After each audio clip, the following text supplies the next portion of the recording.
Screening as part of this year's Melbourne Documentary Film Festival is a film called Our Warrior, the story of Robbie Thorpe. And it's my great pleasure to be speaking to the director of that film, Anthony Kelly. Anthony, welcome to Movie Metropolis. Thanks very much for having me, Peter. It's great to be here. This is such a fascinating documentary about the Aboriginal activist, Robbie Thorpe. Tell me about the origins of this film. How did it all come about? Hmm. It's quite a while ago, the origins. I think it's been about 9 years, really, in the production of this documentary. I've known Robbie for about 30 or so years, probably over 30 years. He was very much a key educator for me as a young activist organizer in Melbourne, trying to grapple with the issues of solidarity across different human rights issues and social justice and anti-militarist issues around the world with the situation here in Australia as a colonized country. And so Robbie was very much nailed a lot of the key issues for me as a young activist. And so I've been a documentary maker most of my life, really, mostly doing short form documentaries.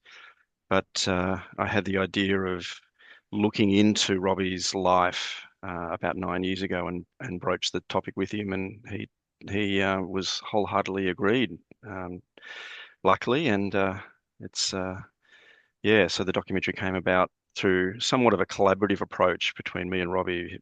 We made sure that Robbie's story, he was really keen to make sure that his story was told as properly as possible. And so he, in the sense, was a bit of a executive producer throughout the entire process, as well as being the key subject. Okay, so he gave you full permission to film anything you wanted, or did he put a few restrictions in there? He gave me full permission. I followed him around with a camera to the point where he was really sick of me following him around everywhere. So we travelled to the tent embassy in Canberra. I followed him around in his radio shows and in his daily life, and particularly in the big Invasion Day rallies that happen on the January the 26th every year, and his role in those, and lots of other. Um, uh, Robbie is just a relentless um, activist. He's involved in so much, so it was a bit of an effort to keep track of everything that he was doing. And of course, a lot of the film, as you saw, was archived. So I went right Yeah. back to the early '80s with some of his early cases and early activist work. Yes, I was quite intrigued by the archival footage and so on. How easy was it to get production behind you to be able to make the film? It was a great challenge, really. It's like a lot of independent um, documentary work in this country. It's very difficult to get funding. A lot of it was crowdfunded. Robbie's got a strong support base, particularly here in Victoria. A lot of people were keen to see the story, so I got a substantial amount of funding through just people donating to the film, including some City of Yarra arts grants and some other key funding. And then Documentary Australia Foundation came on board and assisted with that, um, with supporting the more donations. And yeah, essentially, it was a lot of it was self-funded, of course, as you can imagine, like a lot of these sort of Mm, documentaries are. Mm. exactly. So, tell me about getting that archival footage, finding the footage, doing interviews, because you have some Mm. significant people in the film, like Lydia Thorpe and so on. Tell Mm. me about all that. Yeah, the key interviews with Professor Gary Foley, Tony Birch, Lydia Thorpe, and Marie Kionis, as well as Uncle Jack Charles is in there as well. Those key interviews really shaped the story, the narrative of the documentary. It was very much an emergent design that came out of those key interviews. I think I did about four major interviews with Robbie over probably a 4 year period uh, because kept needing to delve into various aspects of the key themes that were emerging. And the themes that were emerging really were around what were the influences upon Robbie as an activist, what drove him and inspired him and helped form him as such a prominent activist today. Um, what influence he has had on the next generation, and also what his impact has been over time, over decades, over the more than 40 years that he's been, an activist on the front lines of anti-colonial struggle in this country.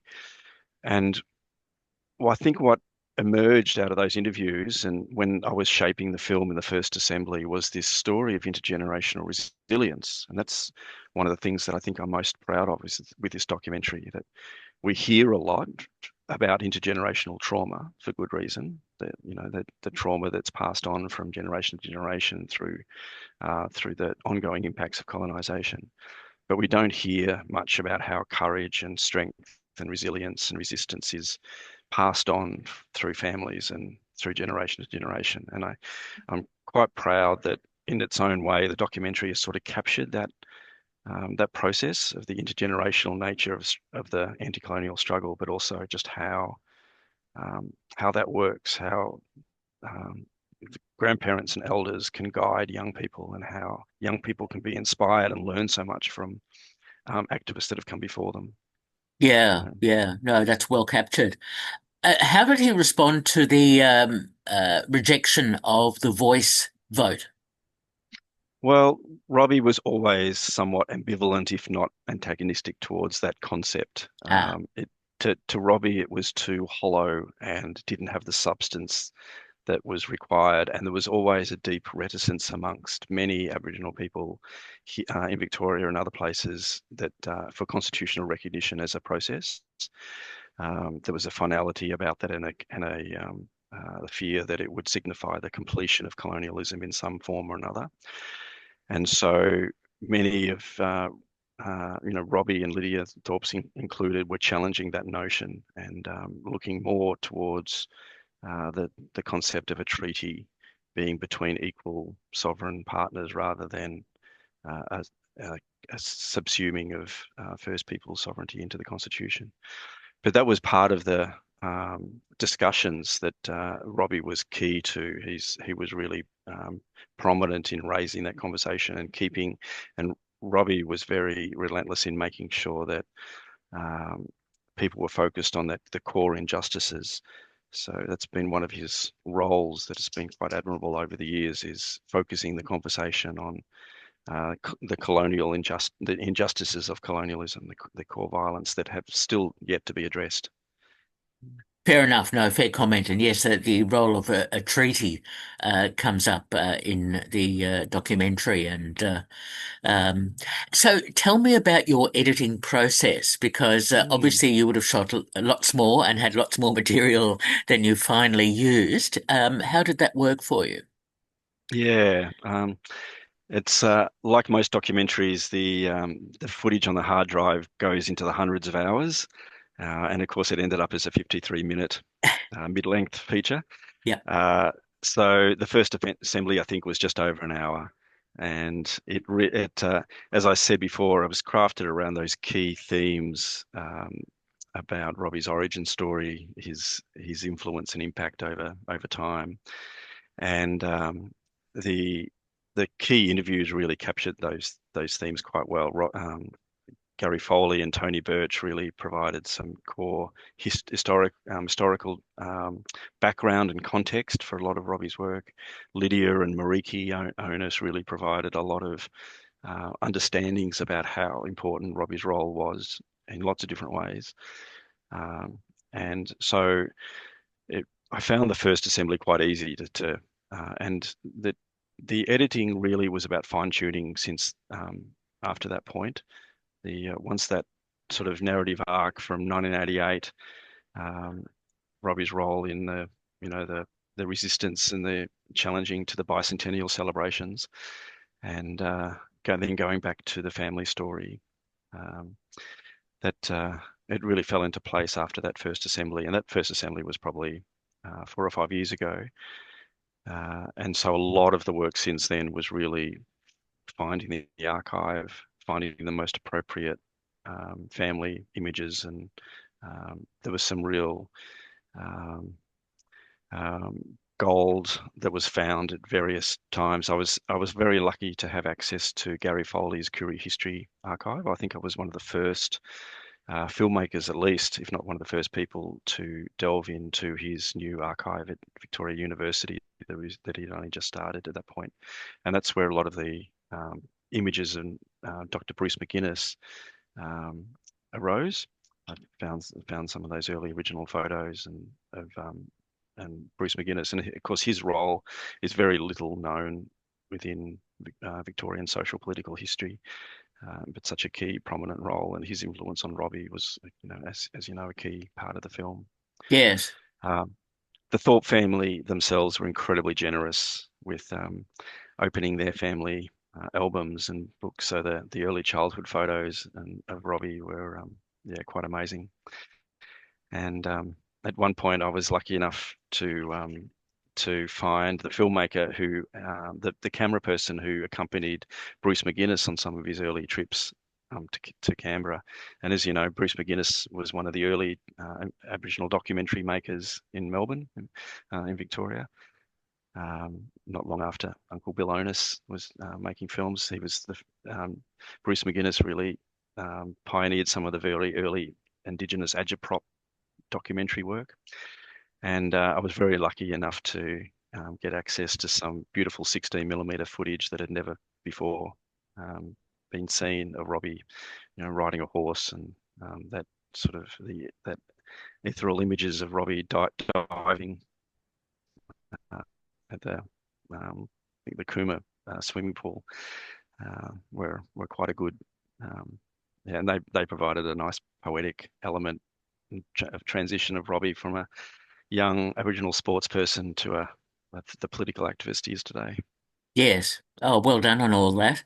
And I must ask you about the music that's used in your documentary. It Mm. seemed to fit so well.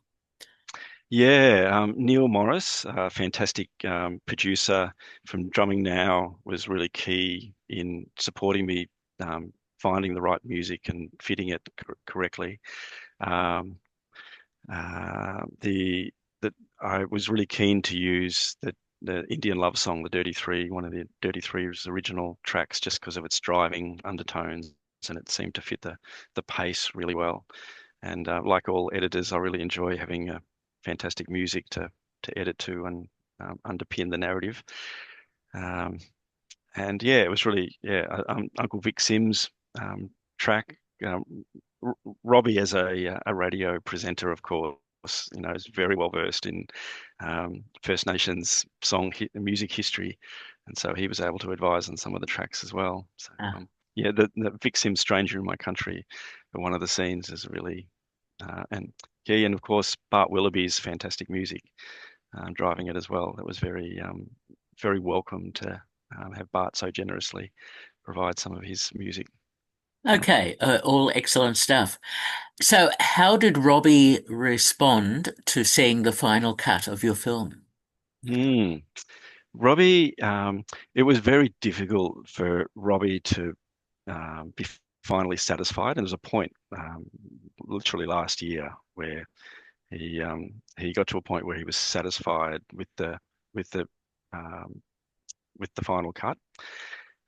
We had arguments over various elements of it. There was one scene where Robbie is handing the microphone to Mariki Onus, his niece, at the middle of Invasion Day, at the intersection of Flinders Street and Swanson Street, surrounded by thousands of people. And I did a freeze frame of that just as a visual, um, uh, demonstration of that handing the mic on to the next generation. And Robbie was adamant that he wasn't handing the mic over to anyone. He was um, still involved in the front lines of the struggle. And so we had lots of. I really love that shot, and I love that as a visual device. Robbie had less interest in those elements, so we did debate and have literal arguments over some of the elements of the final edit.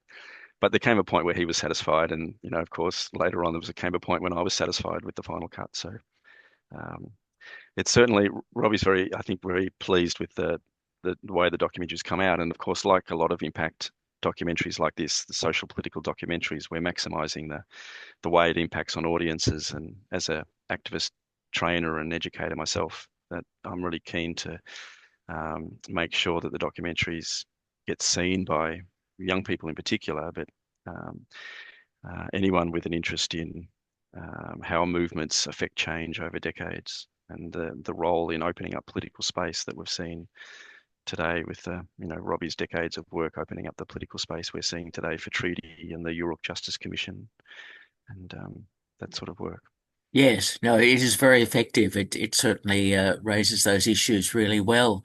So the film will be screening this month at the Melbourne Documentary Film Festival. I think I first saw it at the Birraranga Film Festival Mm. earlier this year. How else will the film be rolled out? So we're doing lots of community screenings and regional cinema screenings as well.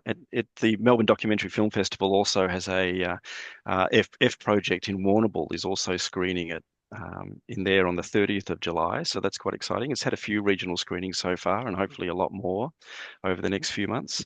It's still getting festival submissions, so we're hoping to have festival Hmm. premieres in other states and then followed by other community screenings. It might have a limited theatrical release, um, and I'm also keen for a broadcast, hopefully later in the year as well. So we're working on a potential broadcast with potentially NITV.